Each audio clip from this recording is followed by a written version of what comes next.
Salam kerahiman. Hari ini kita ketemu lagi di tanggal 19 Desember. Kita akan baca dari diary nomor 677. Kita mulai dalam nama Bapa dan Putra dan Roh Kudus. Amin. 677. Dalam misa yang dipimpin oleh Pastor Andras, sesaat sebelum pengangkatan hosti dalam doa syukur agung, kehadiran Allah meliputi jiwaku yang ditarik ke arah altar. Kemudian aku melihat Bunda Allah bersama bayi Yesus. Bayi Yesus berpegang pada tangan Bunda kita. Sesaat kemudian, bayi Yesus lari dengan sukacita ke tengah altar, dan Bunda Allah berkata kepadaku, "Lihatlah dengan ketenangan macam apa aku menyerahkan Yesus ke dalam tangannya. Demikian pula engkau harus mempercayakan jiwamu dan menjadi seperti seorang anak kepadanya." Sesudah mendengar kata-kata itu, jiwaku dipenuhi dengan kepercayaan yang luar biasa. Bunda Allah mengenakan pakaian putih, putih yang aneh, transparan. Pada bahunya ia mengenakan mantel biru transparan. Birunya mirip langit. Dengan kepala tanpa kerudung dan rambut terurai, ia tampak sangat cantik dan elok tak terperi. Ia memandang Pastor Andras dengan amat mesra, tetapi sesaat kemudian imam mematahkan anak yang mungil itu, dan darah segar memancar keluar.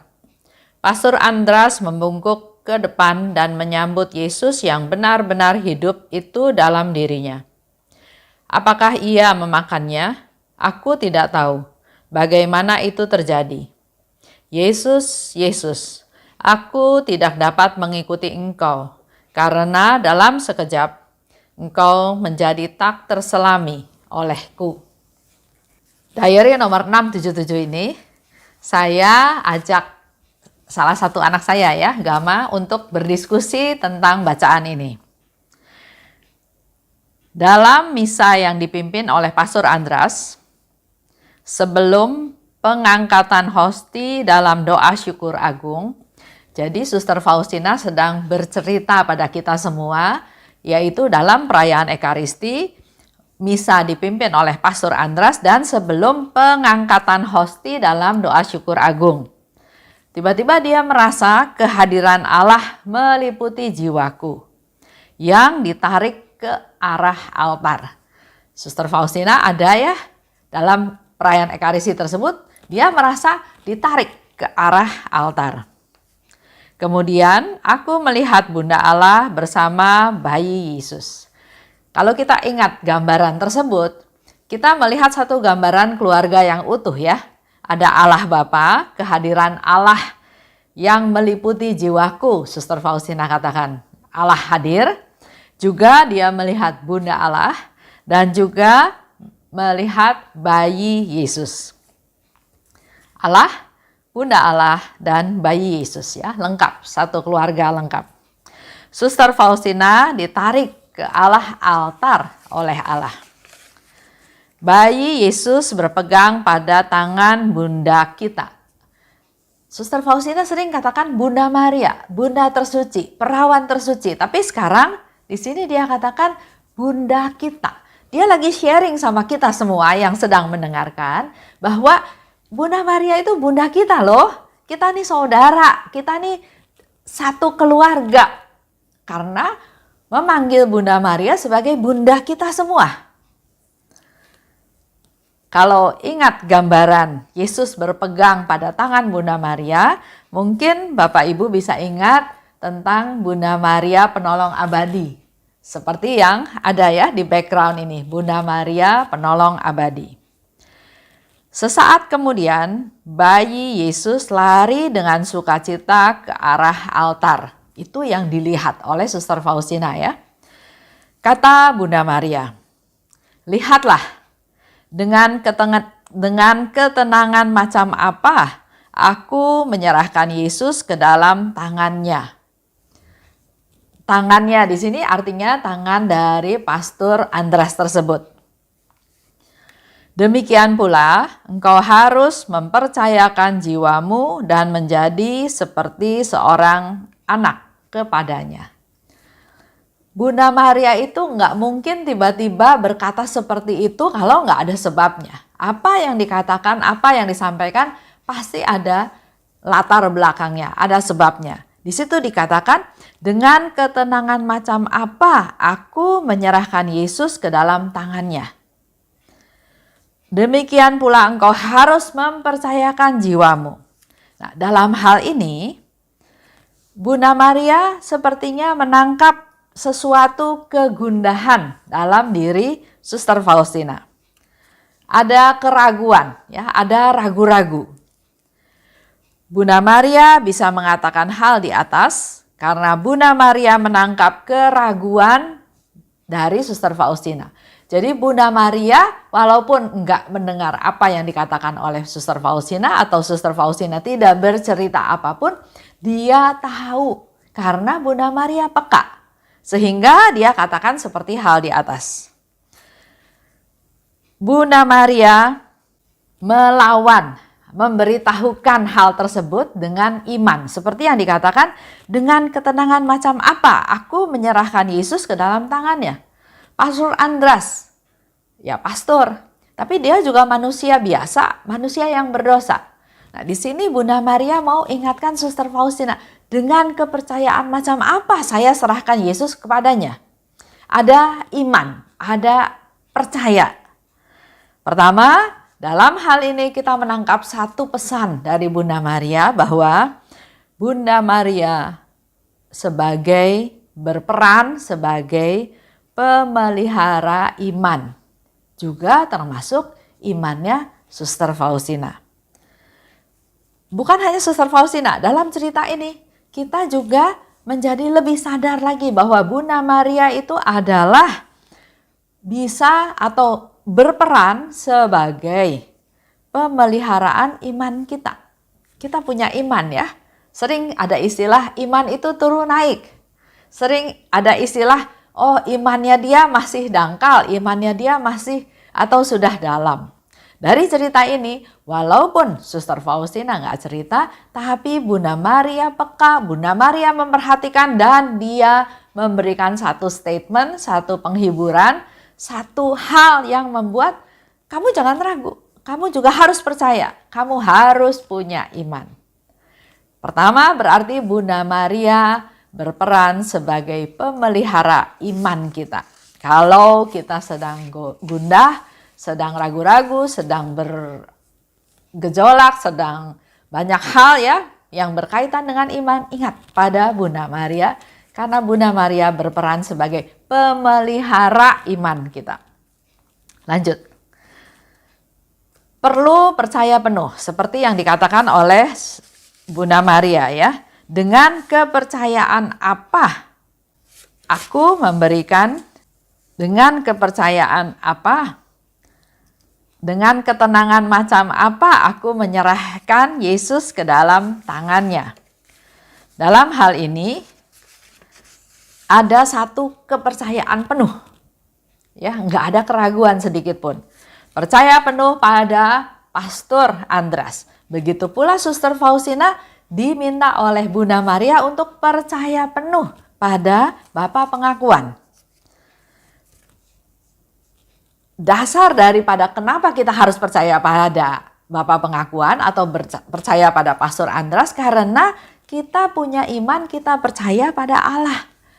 Allah itu bisa melakukan apapun. Jadi kita nggak perlu takut. Kalau sudah ada arahan, sudah ada tuntunan, imani. Lakukan dengan percaya bahwa Allah bisa lakukan apapun. Jadi kembali lagi di sini saya mau katakan kepada kita semua, kalau Bunda Maria berkata sesuatu atau Bunda Maria buka mulut berkata ya, pasti ada tujuannya. Nggak mungkin hanya asal ngomong. Dalam hal ini Bunda Maria memberi contoh kepada kita semua apa sih yang namanya percaya. Bunda Maria percaya pada Tuhan untuk menyerahkan Yesus pada Pastor Andras. Kalau kita tahu tentang isi di dalam firman Tuhan ya, Bunda Maria juga katakan, "Aku ini hamba Tuhan. Terjadilah pada aku menurut kehendak-Mu." Apapun yang akan terjadi, percayakan pada Tuhan dan pasti baik adanya. Pasti ada dalam kontrol Tuhan, pasti ada dalam rencana Tuhan, pemeliharaan Tuhan, bimbingan Tuhan. Sesudah mendengar kata-kata itu, Suster Faustina katakan, jiwaku dipenuhi dengan kepercayaan yang luar biasa. Jadi tadinya dia ragu, dia ada sesuatu yang meragukan, ya. Walaupun dia nggak cerita, Bunda Maria bisa tahu dan Bunda Maria jelas memberi contoh pada kita semua. Jadi jangan ragu datang pada Bunda Maria karena Bunda Maria peduli pada kita, dia tahu apa yang kita butuhkan dan dia membimbing kita. Bunda Maria berperan sebagai pemelihara iman kita. Lanjut ya. Nah, kalau kita perhatikan penampilan dari Bunda Maria, lihat ceritanya Suster Faustina ya, dia menggambarkan penampilan Bunda Maria itu secara detail. Pakaiannya putih, transparan. Mantel biru, transparan. Birunya seperti warna langit katanya ya. Kepalanya tanpa kerudung, rambutnya terurai, dan kelihatan sangat cantik, elok, tak terperi. Dan Bunda Maria sedang memandang Pastor Andras dengan mesra. Kalau kita melihat gambaran itu, pasti Suster Faustina melihatnya dengan sangat teliti, detail, dan perlu waktu ya. Lihat bajunya, lihat rambutnya, lihat kerudungnya, bukan yang sekelebat. Kalau kita perhatikan, penampilan seperti yang dilihat oleh Suster Faustina, itu seperti penampilan wanita Yahudi pada umumnya. Waktu ada di rumah, waktu dalam keadaan sehari-hari. Dia tanpa kerudung, rambutnya terurai, dengan berpakaian putih transparan. Di sini kita menangkapnya sebagai suatu pakaian yang bukan pakaian yang tebal ya, pakaian yang nyaman, yang biasa dipakai di rumah. Bunda Maria waktu itu berbicara pada Suster Faustina sebagai orang dalam rumah. Karena situasi yang dilihat oleh Suster Faustina itu suatu gambaran keadaan di dalam rumah. Pakaian sehari-hari, rambutnya terurai, tidak pakai kerudung ya. Ini menjadi satu gambaran di mana Bunda Maria menyapa Suster Faustina, menyapa kita semua sebagai orang serumah, sebagai ibu dan anak. Bunda Maria dalam hal ini hadir sebagai bunda spiritual untuk Suster Faustina. Sifatnya menemani, menenangkan anaknya dalam kondisi apapun. Begitu pula untuk kita semua ya. Bunda Maria adalah bunda spiritual buat kita semua yang menemani kita, yang menenangkan kita, yang bersikap sebagai seorang ibu yang sayang pada anaknya. Tapi sesaat kemudian, imam mematahkan anak yang mungil itu, darah segar memancar keluar. Dan dikatakan oleh Suster Faustina, dalam sekejap engkau menjadi tak terselami olehku. Kaget ya melihat gambaran itu, tiba-tiba anak itu dipatahkan oleh imam, terus dia juga nggak dapat lagi satu gambaran lain, tapi darah segar memancar keluar. Kalau kita ingat dengan perayaan Ekaristi, tubuh dan darah itu betul-betul tubuhnya Yesus yang dipersembahkan. Sehingga Suster Faustina melihat satu gambaran, imam itu mematahkan anak itu dan darah memancar keluar. Dia melihat satu pengalaman atau satu penglihatan yang ngeri ya. Silahkan Bapak Ibu juga bayangkan apa yang dilihat oleh Suster Faustina. Dikatakan lagi tadi,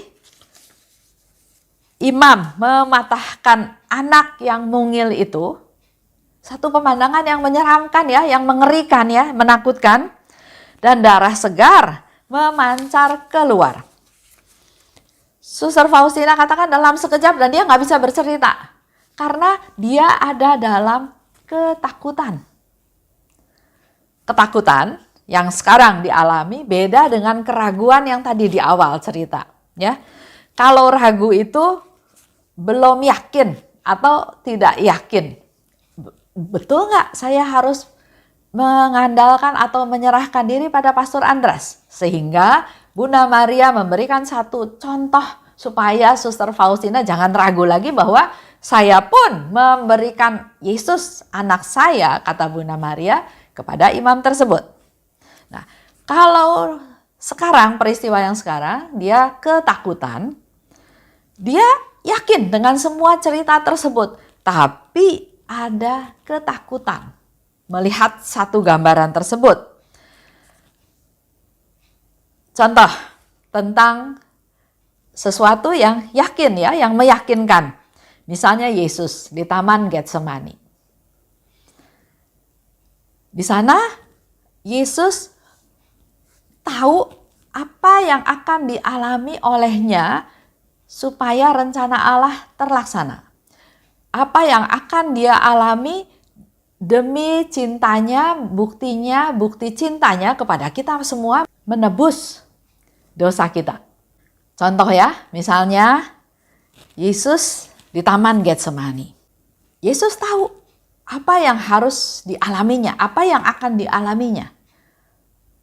Untuk supaya rencana Allah terlaksana, untuk menyatakan, membuktikan cintanya kepada kita semua manusia berdosa, pengorbanannya sampai mati di kayu salib. Itu dia lakukan. Dia tahu. Dia yakin. Jadi bukan keraguan lagi. Dia tahu, dia yakin, tapi ada ketakutan. Sehingga dikatakan di sana ada butir-butir darah ya. Keringatnya itu seperti butir-butir darah.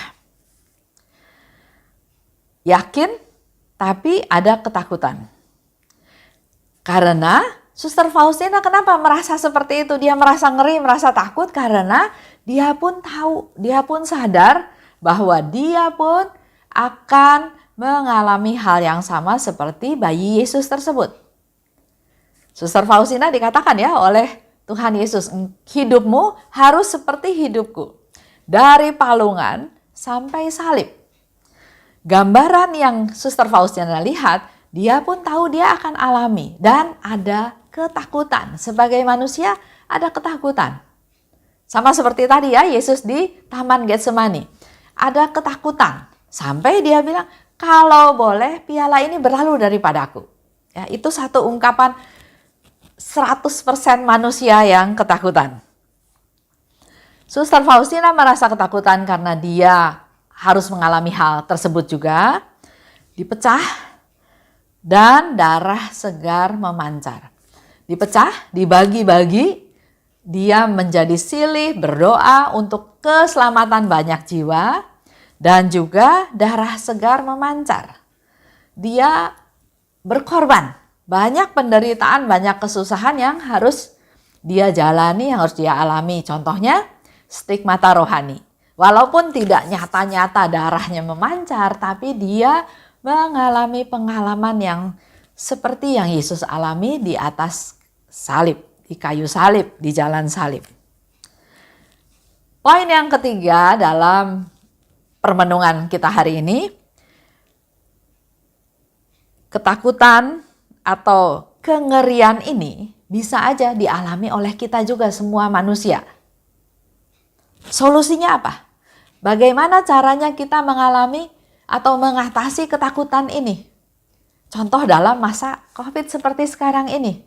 Ada banyak ketakutan-ketakutan yang Bagaimana saya menghadapinya? Mungkin jalan buntu. Nggak tahu harus usaha apa lagi. Ya. Dan satu hal ini hanya bisa diobati dengan Yesus uvam tobie. Yesus, engkaulah andalanku. Hanya mengandalkan Tuhan. Dengan mengandalkan Tuhan, tidak akan ada ketakutan lagi. Itu aja renungan hari ini. Mungkin cukup dalam ya. Saya juga nggak berpikir sampai seperti itu. Tapi dengan diskusi, sharing, ngobrol sama anak saya, Gama, lahirlah 3 hal tersebut. Jadi tadi 1, Bunda Maria sebagai spiritual, bunda spiritual kita, ya. Bunda Maria berperan sebagai pemelihara iman kita. Dan yang ketiga, walaupun ada ketakutan atau ada hal yang sangat mengerikan seperti yang dilihat oleh Suster Faustina, itu semua bisa diatasi dengan mengandalkan Tuhan. Yesus uvam tobie. Seperti yang Yesus katakan. Di gambar kerahiman ilahi, tulislah kata-kata tersebut. Yesus, engkaulah andalanku. Kita tutup ya. Dalam nama Bapa dan Putra dan Roh Kudus. Amin. Allah Bapa yang Maha Baik, kami bersyukur dan berterima kasih atas hari ini. Begitu banyak yang kami dapat ya Tuhan. Ada banyak pencerahan, antara lain kami menjadi semakin tahu, semakin sadar akan besarnya peran Bunda Maria dalam hidup kami. Bunda Maria sebagai bunda spiritualitas kami, bunda spiritual kami yang menemani kami, menenangkan hati kami, anak-anaknya yang dalam kesusahan. Bunda Maria juga berperan sebagai pemelihara iman kami, karena Bunda Maria yang sudah memberi contoh kepada kami, dengan segala macam hal besar yang dialaminya, dengan rendah hati, dengan murni, dengan tulus, dia katakan, aku ini hamba Tuhan, terjadilah padaku menurut kehendak-Mu. Dan yang ketiga, kami juga mendapatkan satu masukan lagi bahwa ada saat-saat kengerian, ketakutan yang harus kami hadapi. Tapi kami sekaligus juga mendapatkan satu solusi, obat untuk mengatasi hal tersebut, yaitu dengan mengandalkan Tuhan. Yesus, engkau andalanku. Yesus uvam tobie. Amin. Dalam nama Bapa dan Putra dan Roh Kudus. Amin. Salam kerahiman.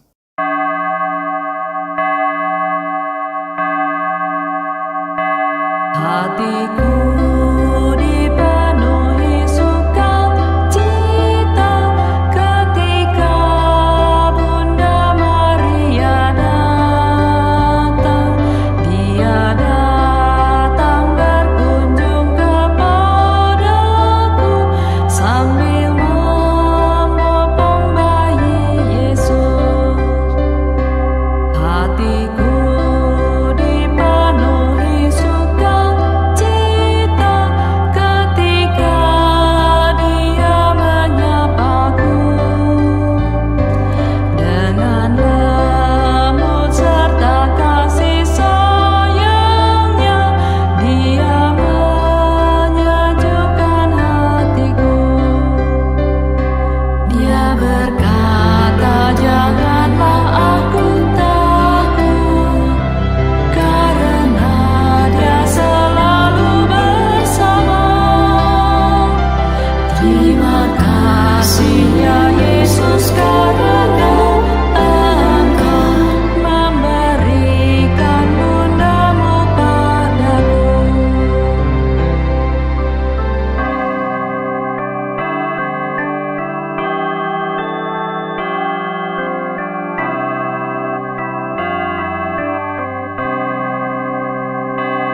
Hatiku